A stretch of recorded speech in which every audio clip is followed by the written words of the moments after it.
Fala galera, professor José Vitor na área, vamos dar continuidade aos seus estudos rumo à aprovação. Galera, é o seguinte, parabéns para você que está aqui cedinho participando dessa live. E parabéns também para você que de repente está participando em outro horário, tá? O importante é que você não perca nenhum vídeo que é colocado aqui no YouTube da professora Fabiana Firmino, beleza? Gente, temática de hoje é relacionada aos conteúdos mesmo de conhecimentos pedagógicos em geral que são cobrados pelo Instituto Verbena. Então beleza, professor. Quer dizer então que eu só posso participar dessa live se de repente eu for fazer prova dessa banca? De jeito nenhum. Você que estuda para as carreiras educacionais deve participar de todas as aulas com conteúdo relacionado a conhecimentos pedagógicos, mesmo que não seja a sua banca. Ah, professor, verdade, né? Afinal de contas, existe um núcleo de conteúdos que são cobrados em todo e qualquer edital das carreiras educacionais.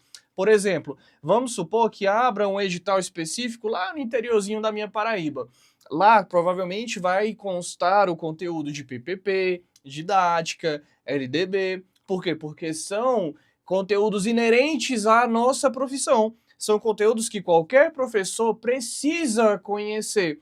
A BNCC, por exemplo, você acha que o professor lá do interiorzinho da minha Paraíba não tem que conhecer?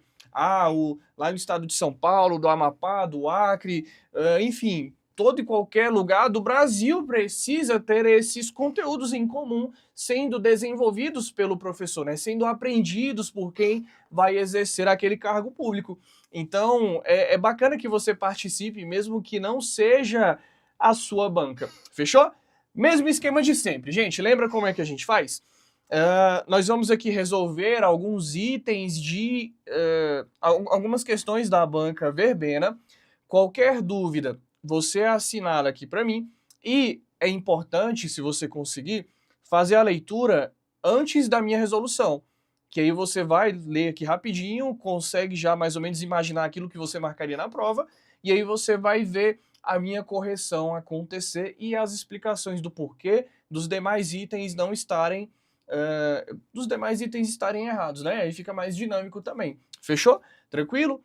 Outra coisa que eu quero conversar com vocês é uma frase que eu gosto muito: o seu sonho é inegociável. Então, se você está aqui comigo hoje cedo ou está participando dessa live em outro momento, parabéns. Você é um candidato diferenciado. É um candidato que eu acredito que vai conseguir alcançar o sonho que tanto deseja. Deus abençoe aqueles que são esforçados. Parabéns para você. Fechou? Beleza, professor. Vamos ao que interessa? Vamos arrochar aqui. Olha só, Valparaíso de Goiás, reta final. Eu sou o professor José Vitor, o seu professor de conhecimentos pedagógicos. Vou colocar aqui o meu Instagram. Deixa eu pegar aqui, ó. @ José Vitor. Eita, Gil. Pegou um pouquinho aqui na minha testa. Aqui está o meu Instagram. Show de bola, professor. Vamos avançar. Galera, é o seguinte, item 1. Nós vamos começar falando a respeito de educação inclusiva. Beleza? Beleza, professor. Banca Instituto Verbena. Segundo a Lei Brasileira de Inclusão, incumbe ao poder público assegurar, criar, desenvolver, implementar, incentivar, acompanhar e avaliar a oferta da educação bilíngue, tendo em vista a Libras como primeira língua. E, galera, deixa eu conversar com vocês. Nós temos aqui a Lei Brasileira de Inclusão sendo cobrada, mas essa informação, ela também consta na Lei de Diretrizes e Bases da Educação. Lá, de fato, nós vamos ter que a primeira língua a ser ofertada na educação bilíngue é a Libras. E a língua portuguesa, na modalidade escrita, será a segunda língua. Portanto, letra B, é o nosso gabarito. Caramba, professor, de fato eu me recordo dessa informação na Lei de Diretrizes e Bases. Pois é. Gente, lembra quando nós estamos aqui destrinchando a parte de legislação educacional? Nós temos a Constituição Federal sendo a grande referência para os demais documentos normativos que surgem após ela. Então nós temos a Constituição Federal, depois nós temos a LDB, que é embasada na Constituição e, obviamente, destrinchada a um nível maior daquilo que deve acontecer em relação à educação, e as outras leis que vão disciplinar sobre a educação começam a se basear tanto na Constituição como também na LDB. Então, o Plano Nacional de Educação se baseiam nesses dois instrumentos normativos. A BNCC também tem base nesses instrumentos normativos. Ah, professor, então a Lei Brasileira de Inclusão, quando fala a respeito de educação, vai ser embasada nesses documentos também. Então, por isso que essa é a mesma informação encontrada na LDB. A língua portuguesa na modalidade escrita será a segunda língua, beleza? Tranquilo? Anota no seu caderno, porque esse conteúdo costuma cair em prova. Beleza, professor, show de bola. Letra B é o nosso gabarito, ó. Gabarito, muito bem. Item 2. Ah, show de bola. Item 2 fala que leia o texto a seguir. Artigo 8º. É dever do Estado, da sociedade e da família assegurar à pessoa com deficiência, com prioridade, a efetivação dos direitos referentes à vida, à saúde, à sexualidade, à paternidade e à maternidade, à alimentação, à habitação, à educação, à profissionalização, ao trabalho, à previdência social, à habilitação e à reabilitação, ao transporte, à acessibilidade, à cultura, ao desporto, ao turismo, ao lazer, à informação, à comunicação, aos avanços científicos e tecnológicos, à dignidade, ao respeito, à liberdade, à convivência familiar e comunitária, entre outros decorrentes da Constituição Federal, da Convenção sobre os Direitos das Pessoas com Deficiência e seu protocolo facultativo, e das leis de outras normas que garantam o seu bem-estar pessoal, social e econômico. O excerto acima, ou seja, o texto que nós acabamos de ler referente ao artigo 8º, pertence ao Estatuto da Pessoa com Deficiência, também conhecido como Lei Brasileira de Inclusão da Pessoa com Deficiência. No tocante à garantia de direitos, a leitura do referido excerto permite inferir que: letra A. Garantia dos direitos a pessoas com deficiência é uma atribuição exclusiva do Estado em vista à promoção de ações que possibilitem assegurar a dignidade, o desenvolvimento e a inclusão social da pessoa com deficiência. Galera, é um dever exclusivo do Estado? Errado. Tá ok? É uma atribuição exclusiva do Estado? Errado.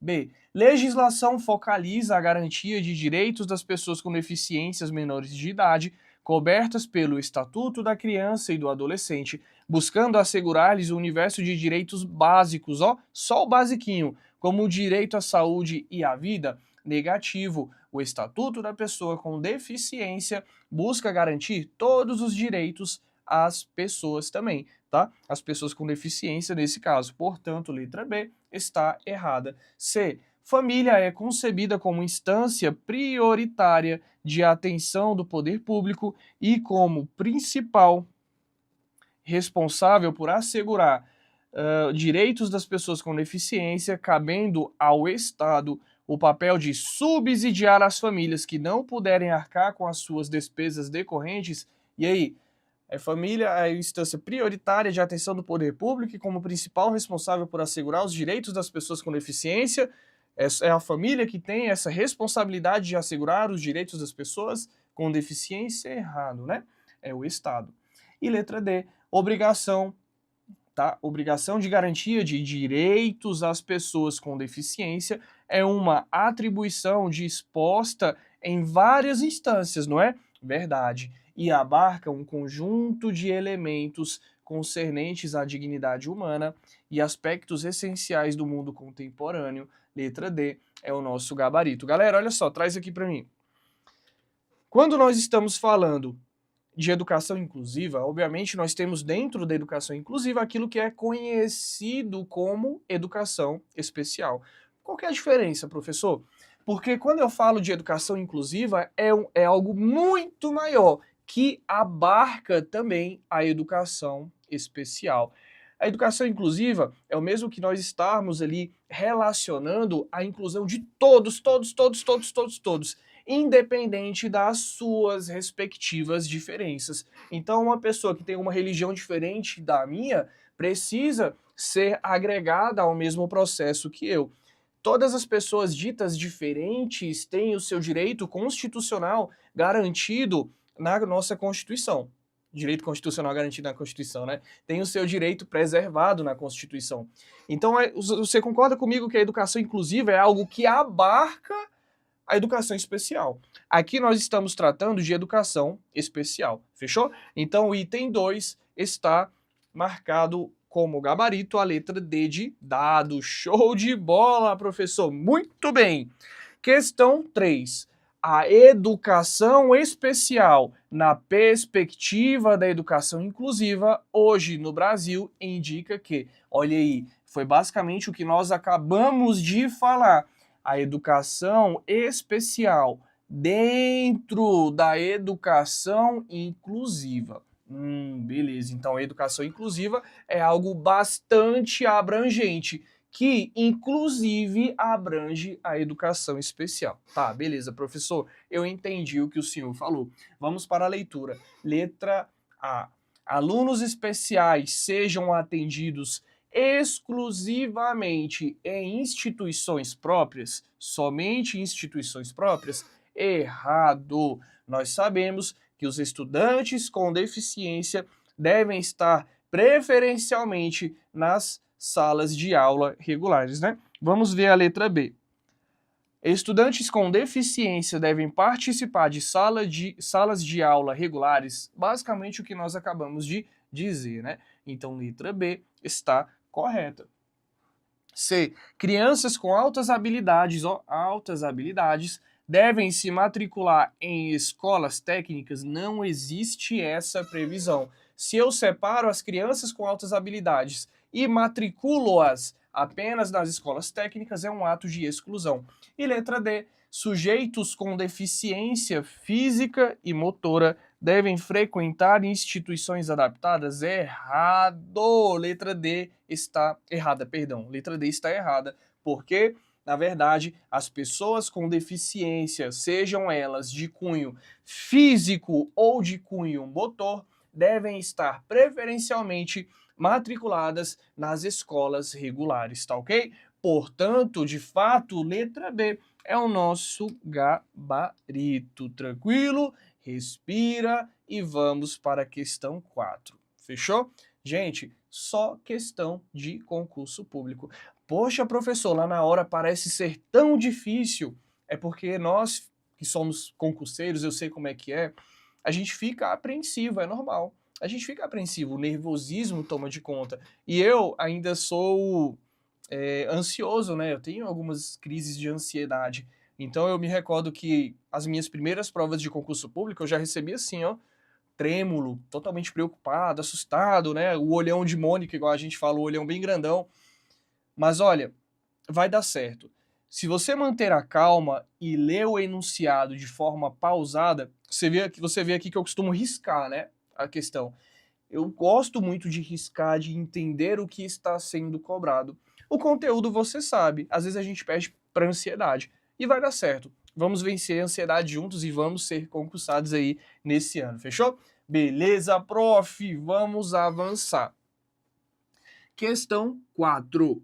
Show de bola. A questão 4 fala, cadê aqui? A política nacional de educação especial na perspectiva da educação inclusiva tem como objetivo o acesso, a participação e a aprendizagem dos alunos com deficiência, transtornos globais do desenvolvimento e altas habilidades ou superdotação nas escolas. Letra A, regulares, B, conveniadas, C, particulares ou letra D, presenciais. E aí, o que você responderia se essa fosse a questão da sua prova?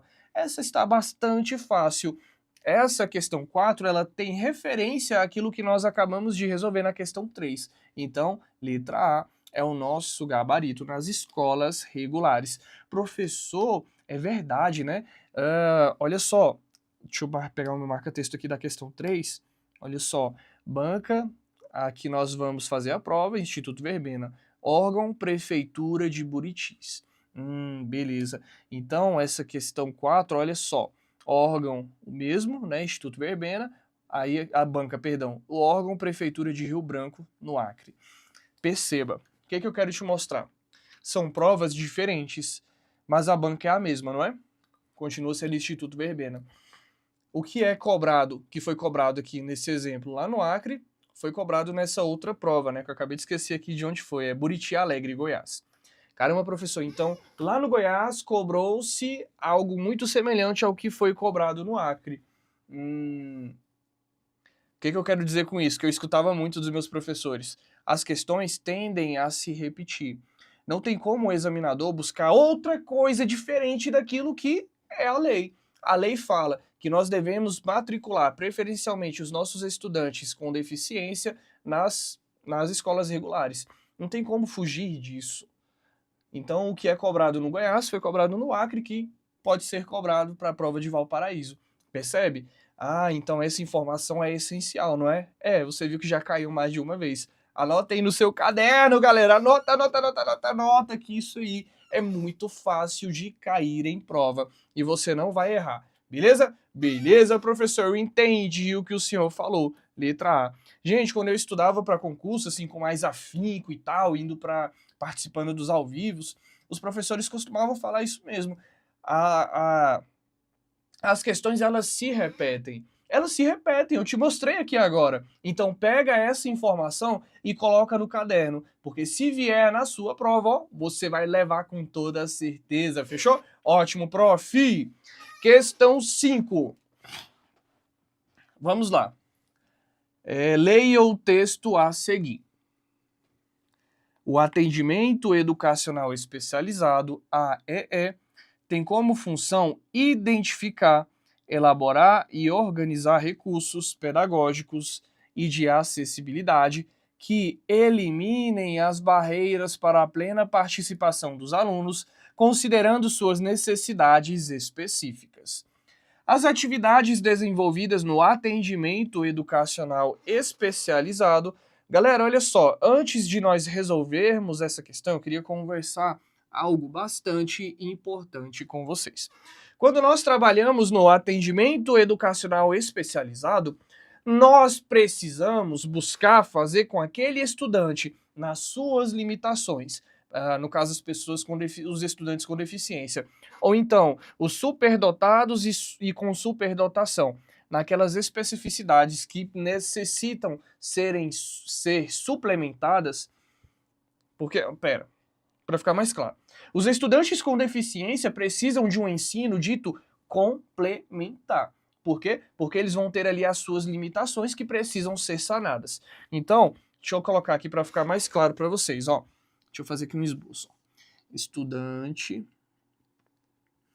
com deficiência, tá? Estudante com deficiência, aqui nós estaremos trabalhando em uma perspectiva complementar.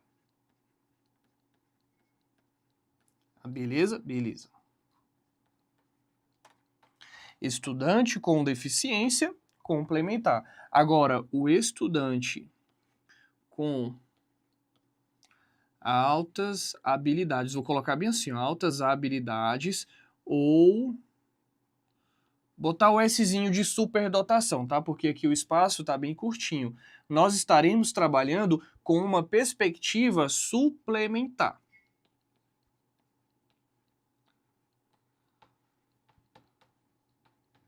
Ótimo, beleza. Aí aqui ele fala o seguinte, ó, as atividades desenvolvidas no atendimento educacional especializado, letra A, repetem as atividades realizadas na sala de aula, negativo. Dentro do atendimento educacional especializado, eu preciso, na verdade, adaptar as atividades. Se trata de um estudante com deficiência, eu vou trabalhar as atividades para serem complementares e ele conseguir vir a aprender. Agora, se for um estudante com altas habilidades ou superdotação, eu vou trabalhar com o critério de atividades suplementares para melhor ainda desenvolver aquele estudante. Portanto, letra A está errada. B. Substituem as atividades realizadas em sala. E aí, substituem? Substituem, porque eu as preciso adaptar. Não foi isso que nós conversamos aqui agora? Então, letra B é o nosso gabarito. C. Diferenciam-se daquelas realizadas na sala de aula como errado, elas não se diferenciam. Elas são, na verdade, adaptadas. E letra D, serão realizados na escola especializada? Não, elas são realizadas na escola regular, tá ok? Portanto, letra B é o nosso gabarito. Gente, olha só, anota isso que eu acabei de colocar para vocês, deixa eu pegar aqui meu marca-texto, ó, informação de ouro. Professor, por que essa informação é tão importante? As bancas, elas costumam, traz aqui para mim, querer inverter. Eles vão falar assim, ó, estudantes com deficiência precisam de atividades suplementares. Estudantes com altas habilidades ou superdotação precisam de atividades complementares. Então é cada um no seu quadrado. Estudantes com deficiência precisam de atividades, ó, complementares. Altas habilidades ou superdotação, suplementares. Fechou? Tranquilo? Ótimo, professor. Anotado no caderno. Letra B é o nosso gabarito. Vamos para a questão 6. Leia o trecho a seguir. Show de bola. Tranquilo, né, gente? Pretende que a sua didática seja um processo seguro e excelente de instituir em todas as comunidades de qualquer reino cristão, cidades, aldeias, escolas, tais que toda a juventude de um ou outro sexo, sem excetuar ninguém, em parte alguma, possa ser formada nos estudos, educada nos bons costumes, impregnada de piedade e, desta maneira, possa ser, nos anos da puberdade, instruída em tudo que diz respeito à vida presente e à futura, com economia de tempo e de fadiga, com agrado e com solidez. Beleza? Esse é o nosso texto. O trecho se refere a uma proposta educacional e didática de um pedagogo do século XVI e XVII, que também é conhecido por pai da didática moderna. O referido autor e a obra mais conhecida são, respectivamente, letra A, Platão, obra O Banquete, José Carlos Libânio, obra Didática, Jean-Jacques Rousseau, Emílio ou da Educação, no caso essa é a obra que está aqui sendo relacionada a Rousseau, e letra D, João Amós Comênio, com o livro Didática Magna. E aí, o que você marcaria na sua prova? Essa questão aqui você não pode errar. Gente, quando nós estamos falando sobre didática, todas as vezes nós falamos e reafirmamos que o pai da didática é Comênios. Comênios, ele trouxe a ideia, a perspectiva de ensinar tudo a todos, tá bom? E realmente, este é o livro dele, Didática Magna. Galera, Comênios, ele é de grande relevância para os nossos estudos quando o assunto é didática, porque ele veio contrapor uma ideia que existia de um ensino tradicional em que nós ensinávamos e se aquele estudante não tivesse aprendido, nós iríamos ignorá-lo, isso antigamente, percebe? Agora, quando ele fala que nós devemos ensinar tudo a todos, significa que nós, professores, precisamos prestar muita atenção em todos os nossos estudantes, verificar aqueles que estão com maiores dificuldades e adaptar as nossas atividades, porque essa é a principal arte da nossa profissão. Nós precisamos levar o conhecimento a todos. Portanto, o ato da didática é essencial para que nós venhamos a alcançar todo mundo. Então beleza. Então a resposta aqui, de acordo com o que o senhor falou, né, professor, de comênio, é letra D, didática magna, tá bom? Letra D é o nosso gabarito. Tranquilo, gente? Alguma dúvida? Tranquilo? Beleza? Ah, show de bola, professor. Então anota aí no seu caderno. Se você não sabia dessa informação, coloca bem assim, ó. Pai da didática moderna, só desse jeito no seu caderno. Aí você coloca João Amós Comênio. Deixa grifado esse nome aqui, que é o que mais cai em prova, tá? Comênio. Aí se você puder também, coloca aqui, ó. Livro Didática Magna. Show de bola, professor! Muito bem! Vamos ao próximo item, questão 7. Carmo do Rio Verde, ó. Tendo em vista o contexto social e histórico, a tendência pedagógica denominada pedagogia da alternância está adequada à letra A, educação primária, B, educação do campo, C, educação especial ou letra D, educação da infância. Galera, quando nós estamos falando na chamada pedagogia da alternância, nós estamos falando o seguinte, que se trata de uma abordagem educacional que surgiu lá na França, bem antigamente mesmo, em 1930, 1940, que falava a respeito da chamada educação do campo brasileira, organizando-as em uma perspectiva de ensino que é aplicado. Então, por exemplo, eu vou levar um conhecimento para o meu estudante do campo que ele consegue aplicar no seu dia a dia, que é o campo. Por isso que a gente fala pedagogia da alternância. Caramba, professor, então é uma pedagogia antiga, sim, mais ou menos ali na década de 30, década de 40, tá ok? Beleza? Que traz a ideia também de buscar a proximidade da escola com o meio da qual aquele cidadão vive, né? Então é um currículo adequado à realidade rural e local. Então vamos colocar assim, ó, para ficar mais fácil. Cadê aqui? Aqui, ó. Fazer assim, ó. Currículo.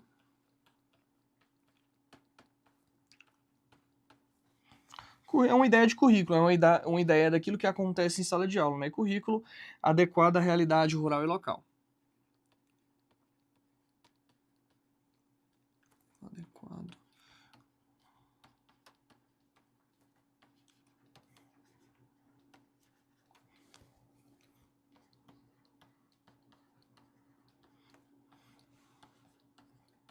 Ah, que legal, professor.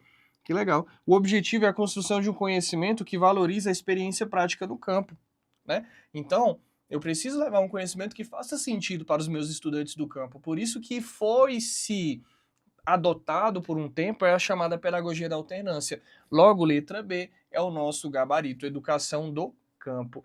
Galera, você sabia dessa informação? Provavelmente pouca gente conhece pedagogia da alternância. Então anota no seu caderno, tá? Coloca bem assim, ó. Cadê aqui, ó? Pedagogia da alternância, aí coloca um sinalzinho de igual, educação do campo. Aí se você puder também colocar essa observação, currículo adequado à realidade rural e local. Fechou? Muito bem, professor, show de bola, letra B é o nosso gabarito. Muito bem. 8. Leia o texto a seguir. Planejar é essa atitude de traçar, projetar, programar, elaborar um roteiro para empreender uma viagem de conhecimento, de experiências múltiplas e significativas para com um grupo de crianças. A partir do excerto, no caso do texto, né, é possível afirmar que o planejamento se refere a letra A, interatividade, B, imprevisibilidade, C, intencionalidade ou letra D, afetividade. Galera, pelo amor de Deus, questão simples de você acertar. Faltou aqui. Acho que eu tô com a garganta seca aqui. Depois eu tomo água. Gente, ó, preste atenção. Quando nós estamos falando em planejamento, nós estamos, na verdade, buscando uma ideia futura, concorda? Então é uma ideia futura que eu preciso pensar para planejar de fato uma aula. Ah, beleza, professor. Então, se é uma ideia futura em que eu me aproprio de uma questão relacionada a um planejamento, existe então uma intencionalidade, não é? Não faz sentido? Por exemplo, se eu planejo uma aula hoje para ministrar essa aula amanhã, eu vou planejar com uma intenção prévia, com um objetivo definido, com métodos de recursos, com modos de avaliar. Então eu tenho uma intencionalidade por trás do ato do planejar. Ficou claro isso aí? Ficou clara essa questão? Não é verdade? Se eu vou planejar uma aula para amanhã, que eu quero ensinar a fórmula de Bhaskara para os meninos, a minha intenção ali é o quê? É o ensino da fórmula de Bhaskara. Então é uma intenção, tá? Vamos lá. Letra A, interatividade. B, imprevisibilidade. C, intencionalidade. Ó. E letra D, afetividade. Verdade, né, professor? Quando eu planejo, eu tenho uma intenção. Então, letra C é o nosso gabarito. Fechou? Letra C é o nosso gabarito. Vamos para a próxima. 9. Uma professora de História do 6º ano do ensino fundamental organizou uma atividade com seus alunos cujo tema era a diversidade dos templos religiosos ao longo do tempo. Em um primeiro momento, ela pediu que os alunos fotografassem templos religiosos de sua cidade. Na sala de aula, ao dialogar sobre as variadas formas arquitetônicas dos templos fotografados, a professora levantou uma questão-problema. No longo percurso histórico da humanidade, que formas assumiram os templos religiosos? Essa indagação foi desdobrada numa série de 4 aulas, nas quais os alunos em sala de aula, divididos em pequenos grupos, trabalhavam em estações temáticas, aqui as estações, ó, pré-história, idade antiga, idade média, etc. Em cada estação temática, eles deveriam ler, trazer informações extras e construir a maquete de um templo religioso. No final, os trabalhos seriam expostos na escola, elaborado pelo autor. Considerando o processo didático-pedagógico descrito, pode-se afirmar que a professora faz uso do que se denomina de... Perceba, aqui a professora dividiu a turma em... Deixa eu pegar aqui o marca-texto. Dividiu a turma em grupos, não é? Aí cada grupo ficou responsável por determinado tema. Um ficou com a pré-história, idade antiga, idade média e etc, né? Aí como é que funcionava? Os grupos eles passavam pelas estações e deveriam ler, trazer informações extras e construir a maquete de um templo religioso. Ou seja, em todo o momento dessa aula, os estudantes tinham um modo de aprender ativo. Então, a professora aplicou, consequentemente, uma metodologia ativa de ensino-aprendizagem. Não era o aluno que tinha que ler, trazer informações extras, ele mesmo, ele ia buscar as informações e iria trazer. Não era ele próprio, no caso o grupo, né, o grupo de alunos que tinham que construir uma maquete de um templo religioso, não eram eles? Ah, então é uma metodologia, professor, que eu aprendi aqui com vocês, que se chama metodologia ativa. Portanto, deixa eu ver aqui, letra C é o nosso gabarito.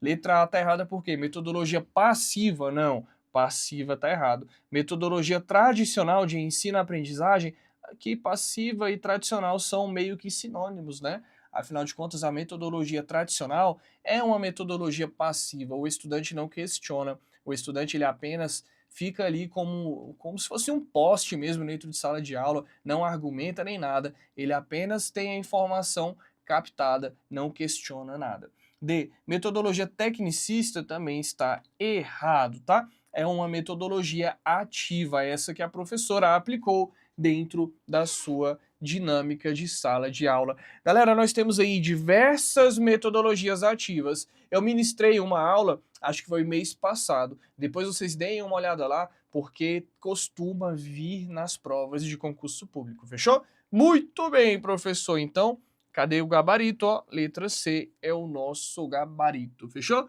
Bom demais, bom demais. Vamos avançar. Próximo item. Nós temos aqui na questão o seguinte, ó. O principal objetivo do processo de ensino-aprendizagem na educação infantil é... Gente, ó, quando nós estamos trabalhando educação infantil, na verdade, ó, vamos ser bem sinceros aqui. Quando nós estamos trabalhando educação básica, nós buscamos romper como ideia anterior de ensino. Ideia anterior de ensino que colocava o professor como sendo o detentor do conhecimento e o aluno como sendo apenas um mero espectador, não questionava. Quando nós falamos em educação infantil, ensino fundamental e ensino médio, nós buscamos trazer uma participação do estudante. O estudante agora é o centro do processo, concorda? E o professor é um mediador. Vamos lá. Letra A. Desenvolver habilidades cognitivas é o principal objetivo do processo ensino-aprendizagem na educação infantil? É errado, porque se fosse o principal objetivo, desenvolver essas habilidades de cunho cognitivo, nós estaríamos dentro de uma ideia tradicional. Não é essa a ideia. B. Promover o cuidado físico das crianças? Não, de jeito nenhum. O físico é importante? Sim, mas não é o principal objetivo. C. Estimular o desenvolvimento integral da criança. É este o item que eu preciso buscar na minha prova.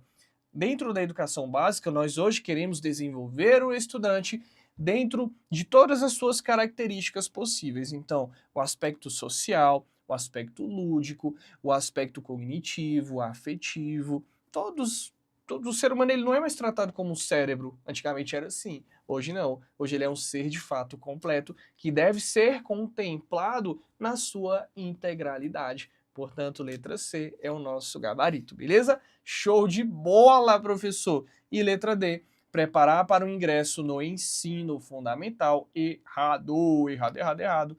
Logo, letra C é o item que nós deveríamos ter marcado na nossa prova. Professor, tá fácil, não tá? Tô te falando, não é difícil não. Vamos lá. 11. A formação docente é um processo contínuo que visa o desenvolvimento de saberes, competências, habilidades e conhecimentos essenciais para o trabalho em sala de aula. Nesse contexto, a formação docente. Gente, formação docente cai em prova? Demais. Nós somos estimulados a todo momento a ter a chamada formação continuada, não é? Ah, então, por isso que eles cobram muito em prova, que é de fato para que o professor ingresse na rede pública, já sabendo que ele tem ali como algo muito importante na profissão, a chamada formação continuada. Gente, ó, nós temos essas duas, né? A formação inicial e a formação continuada. A formação inicial é quando a gente entra na faculdade. Ontem eu postei uma fotinha minha, né, formando na UNB, no meu Instagram. Aí eu recebi até um monte de comentário bem legal, sabe? E aí eu fui me recordar, né, do tempo de universidade, como era legal e a gente aprendia muito. E olha só, já emocionado aqui, né? Fez 8 anos da minha formatura. Aí eu me recordo o seguinte, que constantemente os professores falavam que, gente, ó, não basta você estar aqui na faculdade, você tem que buscar outros conhecimentos fora. Não basta você concluir a faculdade, você deve permanecer estudando. Os conhecimentos, eles são mutáveis, ou seja, eles são alterados conforme o tempo vai se passando. A didática também pode ser alterada a qualquer momento. Logo, nós professores não devemos ficar presos a uma formação inicial. Nós temos que buscar outros conhecimentos após o término da nossa faculdade, ou seja, por meio da formação continuada. Tranquilo? Ótimo, professor. Vamos lá. Letra A. Ser exclusivamente teórica, sem a necessidade de práticas pedagógicas. E aí? O ensino ele vai ser exclusivamente teórico, sem necessidade de práticas pedagógicas? Errado, né? As práticas pedagógicas devem acontecer, pois a teoria é suficiente para a preparação do professor. Não, negativo. A prática, inclusive, durante a minha formação, foi essencial. B. Envolver a aquisição de conhecimentos pedagógicos e a reflexão crítica sobre a prática profissional. E aí, isso aí deve acontecer na nossa formação? Aquisição de conhecimentos pedagógicos? Claro. Ah, isso aqui é fato. E a reflexão crítica sobre a prática profissional? Também. Essa reflexão, ela vai embasar a nossa atuação. E essa reflexão, ela deve ser sempre crítica. Porque é um modo atual de enxergar a educação, por meio de um senso crítico daquilo que eu vou ensinar, do porquê que eu vou ensinar, qual que é o objetivo que eu estou buscando com aquele determinado conteúdo. Ou seja, existe uma questão crítica por trás de toda a educação atual. Portanto, letra B é o nosso gabarito. C, ser composta apenas pela formação inicial. Errado, eu tenho a formação continuada. Uma vez que a formação continuada é desnecessária para profissionais de educação básica, errado, ela é muito necessária, ela é essencial. E D, ter como foco o domínio do conteúdo específico do componente curricular, independentemente do contexto sociocultural. Errado, porque eu também preciso desse contexto sociocultural. Eu preciso entender aquela realidade. Por quê, professor? Porque eu preciso mostrar para o meu estudante que aquilo que ele está aprendendo faz sentido. Existe uma lógica prática, tá bom? Portanto, letra B é o nosso gabarito. 12. Com base na importância da formação docente para a efetivação da educação inclusiva, show de bola, voltamos aí ao entendimento da educação inclusiva. Letra A. Pode ser concentrada nos conhecimentos teóricos sobre deficiência, não necessitando de estratégias práticas para a educação inclusiva? Vixe Maria! Pois serão desenvolvidas pelo próprio professor em sala de aula, a partir das necessidades individuais dos alunos? Errado, porque eu preciso de estratégias práticas para buscar, de fato, uma educação inclusiva, uma educação que consiga incluir a todos. Portanto, letra A está errada. B. Deve contemplar conhecimentos teórico-práticos sobre os diferentes tipos de deficiência, com certeza. Estratégias de ensino e aprendizagem que são diversificadas, também. Quando eu falo de educação inclusiva, eu preciso ter essa diversidade de estratégias, sim. Avaliação educacional inclusiva, com toda certeza, tá? Inclusiva do ponto de vista de entender o meu estudante na sua individualidade, tá? E a construção de uma cultura escolar, acolhedora e acessível, corretíssima essa questão, tá? Esse item, perdão. Item correto, letra B, é o nosso gabarito. É a verdade, né, professor? Eu preciso construir uma cultura escolar que seja pautada pelo acolhimento e pela acessibilidade. Logo, letra B é o nosso gabarito. C. Pode abrir mão dos conhecimentos sobre políticas públicas de educação inclusiva? Não. Não pode abrir mão. Não pode abrir mão desses conhecimentos, pois estas são responsabilidade direta dos gestores escolares, devendo se concentrar nas estratégias de ensino negativo. Não fica essa questão relacionada às políticas públicas, elas não ficam pautadas somente aos gestores escolares, não. É uma responsabilidade de todos. É da comunidade, professor? Claro. É do professor? Sim. É inclusive dos próprios estudantes buscar fazer com que a inclusão aconteça. Portanto, letra C está errada. D.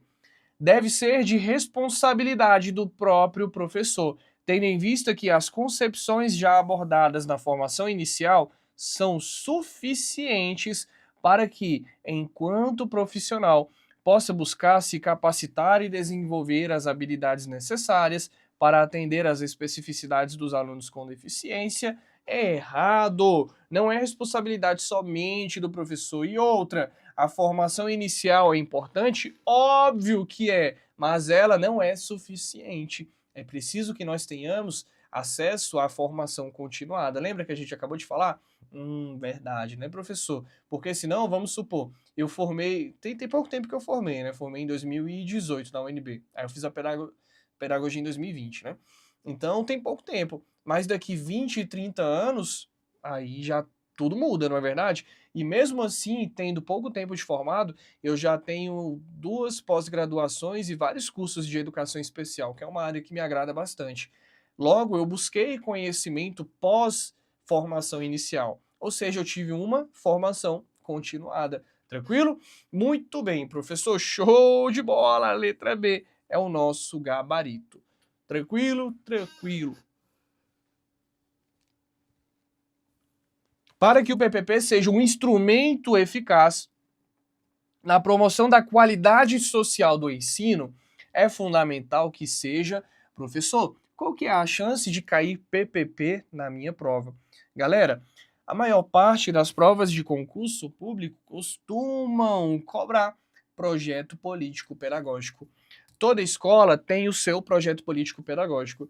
É instituído por lei, que é a LDB. A LDB que fala, toda escola deverá ter o seu projeto político-pedagógico de duração decenal. Decenal. Errado, né? Viu aí? Olha o peguinha de prova. Tem duração? Eu sempre costumo brincar com vocês, não tem duração. O projeto político-pedagógico pode ser alterado a qualquer tempo, viu aí? Ah, professor, que isso? Eu tô aqui ainda cambaleando, dormindo. Não, não, não, não, não. Não existe duração. É mutável, ou seja, ele é alterado a qualquer tempo. Por quê, professor? Porque eu dou essa ideia, eu dou essa possibilidade para a escola de manter um documento que é a identidade da escola sempre atualizado. Imagina só se fosse a cada 10 anos, conforme é o Plano Nacional de Educação. Ah, então a escola hoje de 2026 teria um novo PPP só daqui 10 anos, 2036. Muita coisa muda, não é? Por isso que nós não devemos adotar tempo. É alterado a qualquer tempo, fechou? Então, olha só, vamos anotar aqui para não gerar dúvidas. PPP, identidade da escola.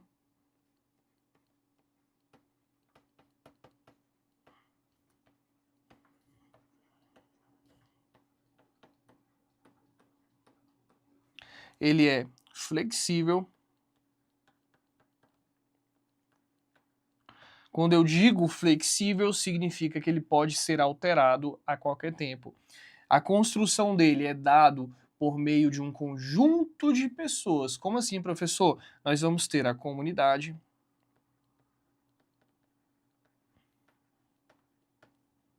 os professores,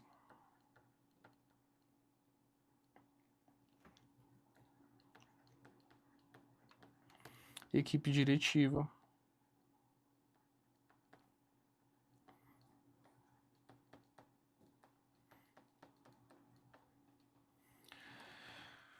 para a comunidade, para os estudantes. Então, de fato, são todos, beleza? Então, vamos lá. O PPP, a identidade da escola, é um documento flexível, ou seja, ele pode ser alterado a qualquer momento, é construído pela comunidade, professores, equipe diretiva, estudantes, tá? E é uma forma de exercício da chamada gestão democrática, tá? Por quê? Porque quando eu faço o convite a todos a construir o PPP, significa que eu abro espaço para que todo mundo possa ali opinar, ou seja, um gerenciamento democrático, de certa forma. Fechou? Tranquilo? Ah, caiu decenal, tá errado. Quando fala decenal, é Plano Nacional de Educação. Da mesma forma que pode vir a cair bem assim, ó. Como é que cai bastante? Tá. O PPP da escola particular, ou então da iniciativa privada, ele é construído por meio da comunidade, né? Uma construção democrática. E você vai pensar aqui, cara, se o PPP é um documento que é a identidade da escola, e aí eu chamo a todos a participarem. Imagina só, uma gestão democrática ali sendo exercida dentro daquela escola particular. Aí tá todo mundo ali reunido, né? Os pais, os estudantes, a equipe diretiva, a comunidade, enfim, tá todo mundo ali reunido. Aí um deles um dos pais ali levanta a mão e vai opinar e fala bem assim: eu acho que é necessário e importante que nós venhamos a reduzir a mensalidade da escola em 80%. Eu quero pagar só 20%. Então, se a mensalidade da escola hoje é R$ 1.000, eu quero pagar R$ 200. Aí um pai olha pro outro e fala: é verdade, é verdade, é verdade. Imagina só se nós estivéssemos em um exercício de gestão democrática dentro da escola privada. Iria acontecer isso. E a escola, infelizmente, iria vir a falir. Então, dentro da escola privada não existe gestão democrática. A construção do PPP é diferente. É, é, é obrigatório que a escola privada tenha o PPP? Sim, toda escola tem que ter. Só que a construção por meio de uma gestão democrática, ela é realizada, a construção do PPP é realizada por meio da gestão democrática somente nas escolas públicas. Nas privadas, nós temos o exercício de uma autocracia. Quem vai mandar ali, de fato, vai ser o dono. Então, a construção vai levar em consideração os valores daquela escola, aquilo que aquela escola almeja, dentro da perspectiva que o dono ali se propõe a fazer, tá bom? Beleza? Tranquilo? Fechou, professor. Outra questão que cai bastante em prova quando o assunto é PPP, o examinador costuma falar que o PPP ele é construído pela sociedade. Preste atenção. Sociedade é algo muito amplo. Então não caia nesse golpe do examinador, não. O PPP ele é construído por meio da comunidade. A escola na qual eu trabalhei, localizada aqui no Distrito Federal, quando a gente fala em comunidade, nós estamos falando de pessoas que moram próximas à escola, concorda?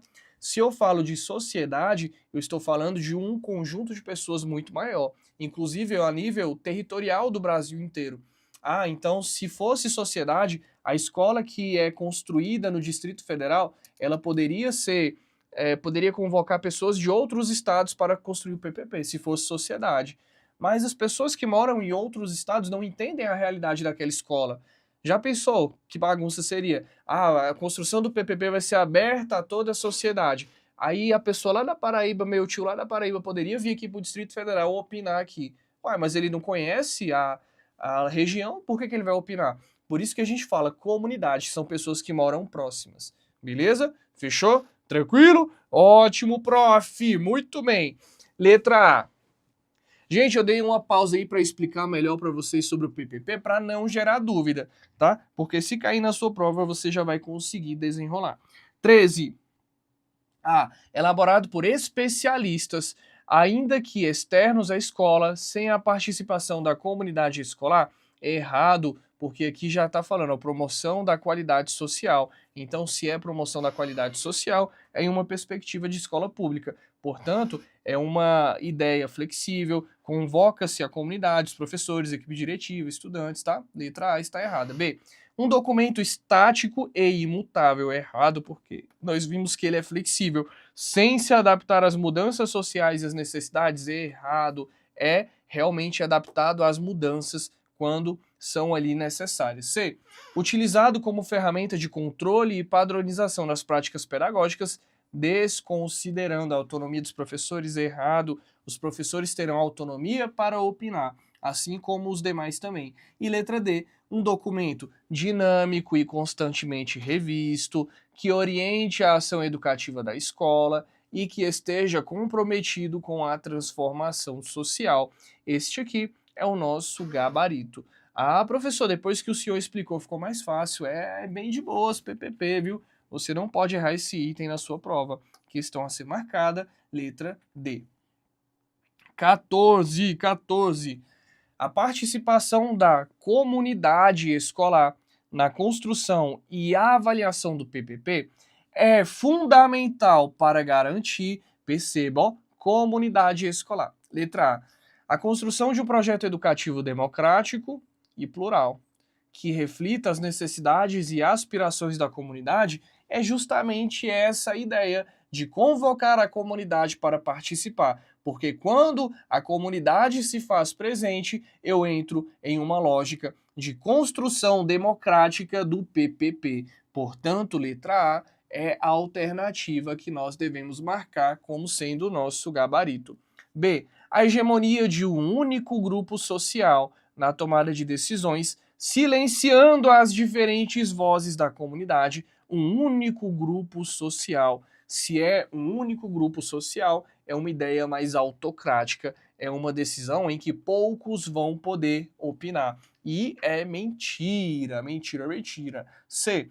A formalização do documento sem impacto real na prática pedagógica da escola. Errado, porque o documento gera com toda certeza do mundo um impacto na realidade escolar. Afinal de contas, é um documento que vai orientar boa parte dos acontecimentos daquela escola. Então lá vão constar os projetos que são realizados, os valores que são desenvolvidos, a perspectiva de futuro daquela escola, a realidade local também consta dentro do documento.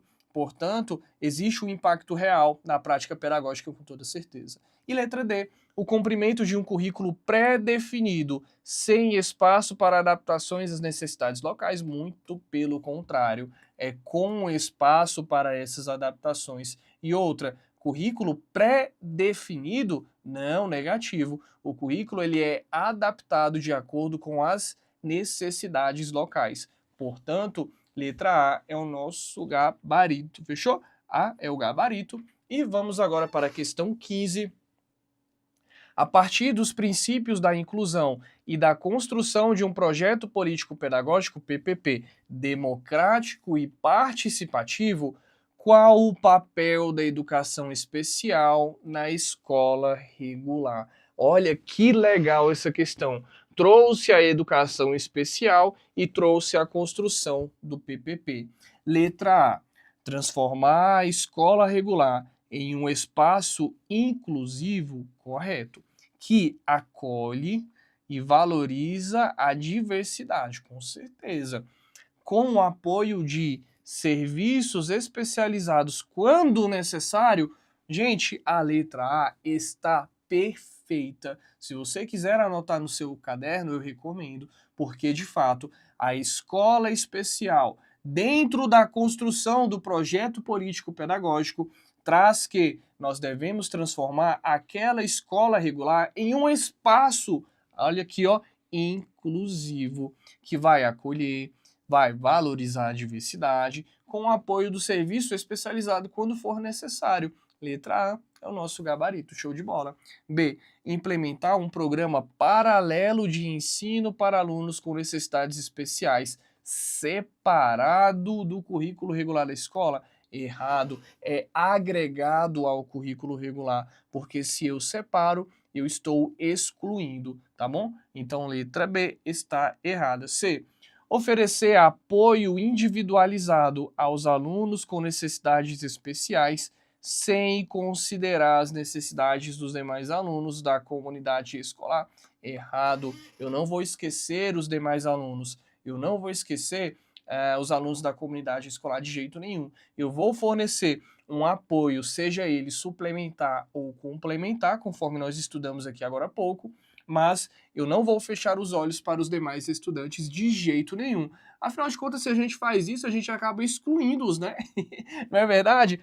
Já pensou, você tenta incluir uns e esquece dos demais. É um ato de exclusão. Portanto, letra C está errada. E letra D, criar classes específicas para alunos com deficiência, de forma que não necessitem conviver com os demais alunos da escola e assim evitar o bullying. Gente, que absurdo! Se eu crio classes específicas para alunos com deficiências com o intuito de fazê-los afastar do convívio dos demais, é um ato claro de exclusão. Erradíssimo. E outra, a fim de evitar o bullying, negativo, tá? Negativo. Não é essa a justificativa que eu devo ter para fazer uma classe, uma sala diferente dos demais. Não, eu tenho que inseri-los nas salas regulares e, a partir dessa inclusão, fazer com que os meus estudantes percebam o ato da inclusão por meio do respeito,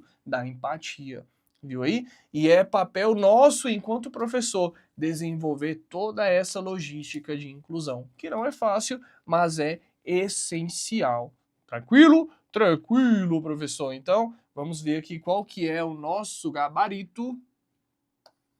Letra A, subiu, show de bola. Galera, tá aqui, ó, tudo aí pra gente. Chegamos aqui ao final da nossa live. Gente, é fácil? Não é difícil, né? Eu costumo falar, não vou falar é fácil, não, porque cada um sabe de si, né? Mas se a gente estudar direitinho, você pode perceber que o Instituto Verbena não é uma prova difícil. É uma prova que não tem muito peguinha, não. Ela é direta ao ponto. O que eu te recomendo? Faça igual eu venho fazendo aqui, ó. Eu costumo riscar por baixo, assinalar, circular. Ah, ele quer o item certo. Ah, ele quer o item errado. Ele colocou essa informação aqui que está confusa. Sabe, quando você vai lendo de forma lenta, você consegue melhor captar a informação. É uma dica que eu te dou que é de grande importância. Porque eu não sei vocês, mas tem alguns amigos meus que pegam a prova, né? Aí eles só leem, não risca nada. Aí se perdem na leitura, aí não entendem o que foi pedido e marcam o item errado. Gente, vai assinalando, vê o que o item está te cobrando, para depois que você entender do que se trata, aí você vai buscar a resposta. Não é a lógica? É a lógica, professor. Pois é. Então tenha esse costume de ir riscando a prova que vai dar bom. Galera, no mais é isso, tá? No mais é isso. Espero que tenham todos vocês entendido a logística aqui que foi trabalhada por meio dos conhecimentos pedagógicos aplicados ao Instituto Vermena.